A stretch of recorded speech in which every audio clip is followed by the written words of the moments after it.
welcome everyone. Thank you for joining me for Transparency Talks with Ann T.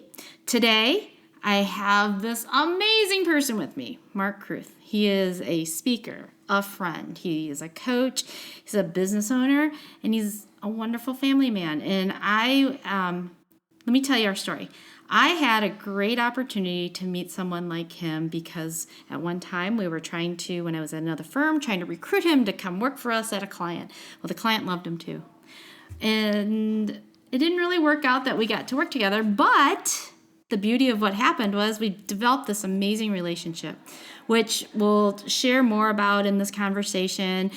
He introduced me to one of his very best friends, and the universe did its thing, and his best friend is now a friend of mine, and we're all working together, and we're gigging, and we're developing relationships and hopefully inspiring all of you out there to understand what it's like to build a great relationship and to talk about what else is out there and what you can do. So I've invited Mark to talk about being, what's it like to be a benevolent leader, understanding what objective key results could be and how to make things super simple. And if we derail off of this, it's all good because he's wonderful, and hopefully you guys can hear his story. And off to you, Mark. Yeah, that's the beauty of a podcast. We'll see where it goes, right?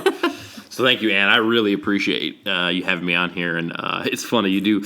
I remember back, what was that, about 2 years ago, actually. It was 2 years ago. Around this time. Yeah, about this time when we were talking. And like you said, the universe didn't collide the way we thought it would originally, but then it came together about 2 months later. I remember getting a phone call from you and you telling me about your new gig with Covalent. Mm-hmm. And then we started talking. And it's been a great conversation since then. Yeah, I've learned a lot from Mark. When, it's funny, like when relationships develop and you say, what do you mean you learned a lot and you didn't even work together? I learned a lot about the things that meant to be transparent. I learned a lot about the people that he goes out and he coaches and the business that he's growing. And I love the fact that he's been able to have his day job that takes care of his family. That's what I mean. He's a wonderful family man. But then he's out running his passion and he's teaching other people to work and to understand what it means to have it all. So, Mark, tell us a little bit about what you do in your day job and then what you do on the side to inspire all of us and teach us and certify us and tell us. So I kind of made my career around this space of essentially helping people find new ways of working. I kind of look at it.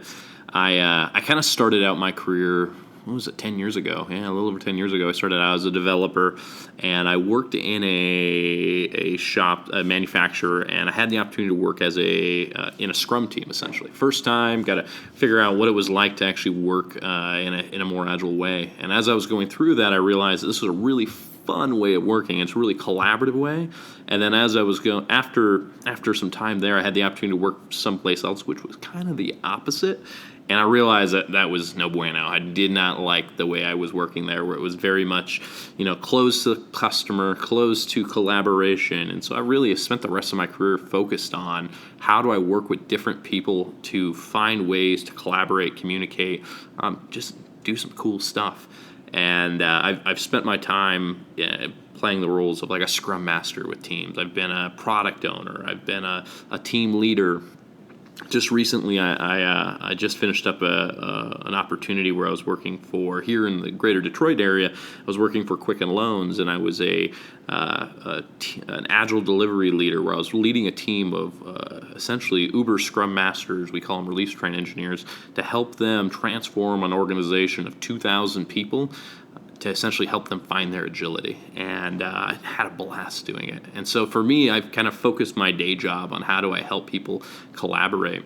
And from that, it was about 2.5 years ago that I had the opportunity to, well, it wasn't even an opportunity, I kind of got the bug. It's that thing where I think everyone who's maybe started a business or even thought about it, they felt that bug where it's like, I want to be doing something more. And I ended up deciding to open up this company called Teal Mavericks. And it's a pure side hustle, and essentially it's been focused in around how do we take what I've been doing in my day job and spread that to more than just the companies that I work for. So everything from trainings, everything from personal coaching to leadership coaching. It's been an area where I've tried to find ways to work. And particularly, as I've tried to focus on it, the word Teal Mavericks are very intentional. Teal comes from a concept of evolutionary organizational development, where basically, as you progress through organizational change, Teal is a layer where essentially you bypass your individual ego and you move towards a more collective consciousness. You go towards a collective ownership. And that's what I want. And as a Maverick, I want to be there kind of shaking the boat a little bit to get to that direction. And so a lot of my work has been in that space, whether it be speaking at conferences about, like one of my most favorite talks right now is called Anarchy over Agility. So it's basically, you know what, Agile is a great thing, but it's also kind of stale. How do we shake things up? We got to incite a little anarchy. To doing things like I run a training called Management 3.0. It's basically saying the way we manage today doesn't solve the problems that it was originally set up for. So we need to install a new version, and that's 3.0. So that's been it's been a cool ride, you know. No, that's so amazing. For those of you, I didn't do a very good job really in the beginning saying we're going to talk about agility and agile, and that's a term, and it's a project management type of methodology. Mm-hmm. And we're going to talk about that, but really it's about what that does for organizations, what it could do for you, what it's been doing for Mark, and taking those leaps, right? He's taken leaps on anarchy and agility, right? So he's looking at what seems to be super flexible. We go into ruts and habits. And ruts and habits cause us to become stale. And I love the fact that he's bringing it up, because at Covalent, we do everything agile. I've actually have been pushing my team to say, all right, we can't be so pristine that we become only that. Mm-hmm. We have to be able to change, right? What does that mean? And Mark, tell me a little bit more about that. Tell me a little bit more of like what you're doing to do the anarchy. What's anarchy? What is anarchy? So I think anarchy to me is continuously pushing the status quo. So for people, if you're listening to this podcast and you hear this word agile and you're like, what is that? You know, is that a Gile? Is that Italian? No. It is a concept that originated about 2 decades ago, and it's all kind of come out in the software world about how do we kind of essentially challenge the status quo? How do we think differently and act more collaboratively when we develop software? Because if you're a software developer, you can probably have traumatic memories of going in, working on a project, and then coming out 9 months later to find out that project's no longer needed or the customer isn't happy. And so for Agile came about to essentially fix that, find ways of how do we get better, how do we talk more. And for me, the whole aspect of anarchy is coming about because of the fact that, I think to your point, Ann, you talked about getting into a rut. Even in the Agile space, we have gotten into a rut. Mm-hmm. And it's this idea that, all right, cool, we're just going to do this thing and it's going to be great. It's like, awesome. Well, that's not the spirit of what we're trying to do. Mm-hmm. The whole idea is continuous improvement, continuously challenging what we're doing to do it better. And I think that's where the rub is right now a lot in the industry. If you go out there and into LinkedIn or any of these forums, you're going to see this kind of almost polarization, almost dogma, religious-based aspect of the Agile movement, especially as it's now starting to kind of move into non-technology realms like HR, finance. But the thing is being able to pull that back and be like, all right, cool, we want to bring these concepts there. But a lot of these organizations may have already be doing this. Mm-hmm. Actually, we may be holding them back because we're trying to apply this practice, this methodology. And so it's just thinking about how you get better. Mm-hmm. And so for me, with what I do kind of on the side, I've been doing things like I mentioned up with the anarchy over agility, that kind of talk is supposed to inspire, is designed to inspire people to think a little differently about agility. I run an actual workshop that, for the listeners out there, you guys can go to www.worldwithouthierarchy.org, where I run a workshop around the world where people go through and I say, imagine if for a moment that you have entered into your workplace and all of a sudden your leadership says, you know what? we've failed you guys. We haven't done this right. And the only way to make this right, honestly, is to flatten the organization and give everyone ownership. How do we progress now with that? And so it's a collective exercise. Like I said, I've run it in several countries. Back in October, I actually ran it in Lithuania to get other aspects, other perspectives. But it's all about getting ideas and how do we do this? Because there's never one way to do something. I think that's the beauty of what we want to try to do, is come up with new creative ways to think differently. That's very, very cool, because I think through our conversations, when I look at what we're doing here at Covalent, I always tell my team members, always, and they will, if you want to find any of them on LinkedIn, look up Covalent and you'll see them. I tell them all the time, I too, even though I own the company, I work for the company. I'm their peer. I'm their sales rep. I'm their delivery person as well. Like, in conversation, we figure out what's best for you as a customer, for you as an employee, and the company. So being able to take down your guard as a leader or an owner is really important. And being able to really trust and delegate. I mean, Richard Branson says it the best, right? You got to trust your people. You got to support them. When you look at the businesses that he runs and what he does, pretty amazing. He is not the guy doing everything. He's the guy making sure he's got the right people. And that's what I love about owning my own company and working and talking to great people like you, Mark. And I think that's important. I think that has a lot to do with some of the things that we want to talk about, being a benevolent leader. One of the things just talking to you over the last, year, I've really, really respected is the transparency you try to you breed within your organization. Because for those listening, we were talking actually before this started about a couple things, because we're junkies for this. We go talk about it whether we're on mic or not. But we were talking about this concept of if you have to make a decision, do you include people in it or do you not? And I think the aspect of it's funny. A lot of leaders feel that they don't want to rock the boat for their employees. They're like, oh, I can't tell them about this. I need to kind of keep it from them. They're not. Honestly, it comes down to this idea, they're not mature enough to handle this news. But the problem is yes, they are. And we make all these assumptions. And whether it be an aspect of, hey, we may run out of money here in a year, I'd rather talk to all my employees and say, hey, how do we want to handle this? Versus, you know what, I'm just going to start letting people go. And I'll let them know like a week before I got to let them go. It's like, no.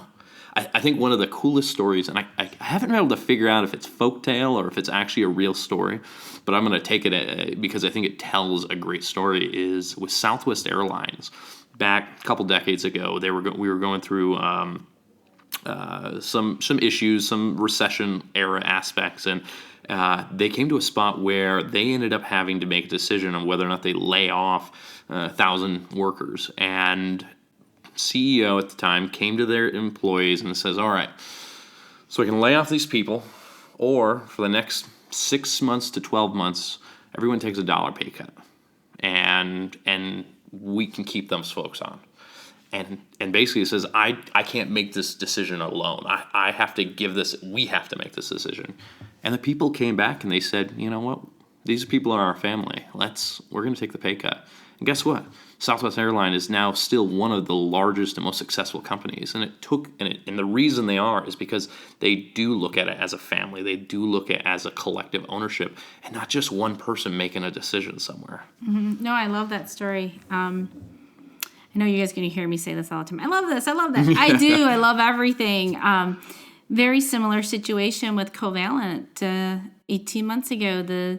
After we started and realized we were going to have a little bit of a shortfall, and this team that works for us, they all took a haircut for 2 months, and I was able to pay them all back this past July, and they did it so they could save some jobs. I mean, that's pretty amazing. Same concept, same story. Beautiful story. That's a beautiful story. And the team did it knowingly that, hey, if we do this, what does this mean? Well, what this means is we can go on for another 3 to 6 months, and hopefully we book more work. And that happened. The universe came in, did that.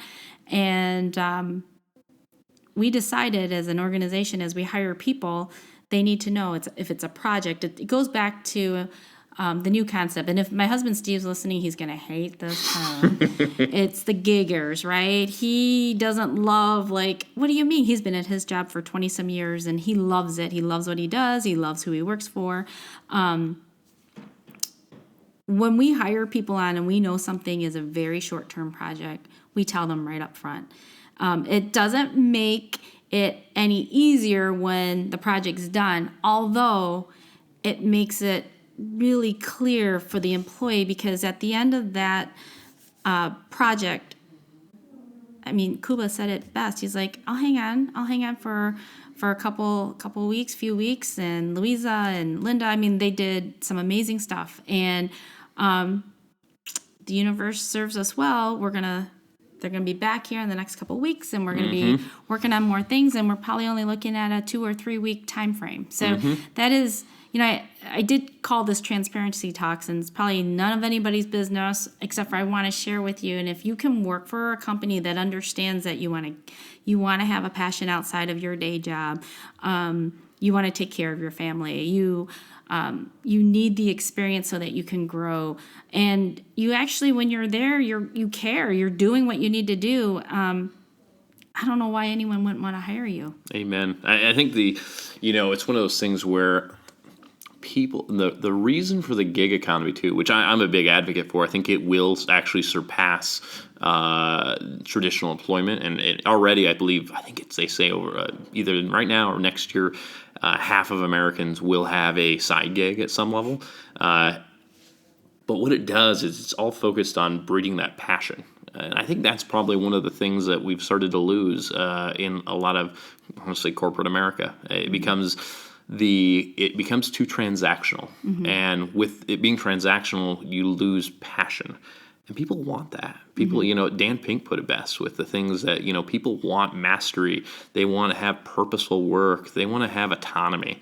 And if you can give them that, they'll follow you forever. And I think that's where you see some of these companies that play out, that breed more of that you see more longevity play out there.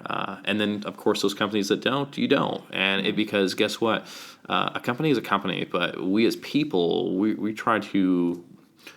want to feel as though we've made an impact. And honestly, I love the gig economy aspect because, I'm a member of that because I get to express a part of me that I sometimes don't get to do as part of my day-to-day job. And that fills me with joy. That fills me with purpose. And I absolutely love that. No, I love it too. It's, I side gig, I side hustle. And it's funny because I actually did it for one of my very, very best friends. Didn't do it because I could go sell, I'm going to tell you, Rodan and Fields, and sell skincare. I did it because my very best friend, one of my very best friends, Erin Pennington Fisher, came to me and says, I need this. Will you please sign up? And I said, oh, fine. I did. And I'm not looking back because it's fun. It's fun to have a sisterhood. It's fun to have friends. It's fun being told I look 30 when I'm going to be 50. So I know I'm silly. I'm sorry. So, but I want to share that. It's, I own my own thing, and it's a different level of communication and fun that drives me to do the bigger things, that drives me to have conversations that are different outside of everyday stuff. Yeah. I think a lot of it too, those are the things that can develop into bigger things. It's one of my favorite, for people listening, you're listening to a podcast. Another one I'd recommend is NPR's How I Built This. And it's all these stories of entrepreneurs that have started businesses. And I would say 99% of those people who started businesses started because that was something they liked doing. They had fun. They had a friend doing it. They were starting to do it, and they found passion with that. And I think that's where it all starts. If you approach and I think this is where it gets interesting. If you approach a side gig purely from a financial perspective, I think you will see some fulfillment, but you won't see a lot. You'll start bouncing side gigs. You'll start doing these sorts of things. But if you approach something from a perspective of I want to do this, it will, and you put your heart and soul in it, it'll reap. Because working at Quicken Loans, one of the things they talk about and they value are what they call their isms. And this is something I absolutely love about Quicken Loans. And one of them is that money follows, it doesn't lead. And it's the idea that when you get into something, it's not about the money. But if you put your heart and soul in it, money will follow that. Yeah, that's so true. I mean, I've built my career as a sales exec, and that is a term I use all the time with everyone that's in sales. I'm be like, you get greedy, you're going to go hungry. Don't worry about the money, it's going to come. And it's so true. I've been lucky to have built some wonderful relationships, not really focused on like, I'm going to make $1 or $4. I was more focused on what's our relationship, because today I'm looking to place you in a job, but tomorrow we're eating dinner together and we're hanging out with our families, and then another couple of years go by and now your relationship from hey Ann, I want to bring you in and let's talk about our business, let's talk about how can you help me. And that's what I love. I mean, I love the fact that with Mark, it was, hey, come work for me at this company, and that didn't work, and then he went to another company, introduced me to someone else, and that turned into an opportunity. And as he moves on in his new adventure, he's going to be working for Atlassian, and there's some greatness that will come out of that in our relationship. And it's about this, and all those out there that are listening, focus on a couple of things, right? Focus on what makes you passionate. Focus on how you're going to take care of your family, take care of yourself. What's it mean, really, to be you? Go do you. I know in these conversations you'll hear from me, and none of this is rehearsed, so y'all know. It is really just being out there, being real, and hoping that you all get something out of this at the end of the day. So thank you. Amen. Thank you, Mark, for joining me today, and I hope you had some fun. This is great, Ann. I had a blast. Awesome. Thank you, everyone. Have a great week. Bye, guys.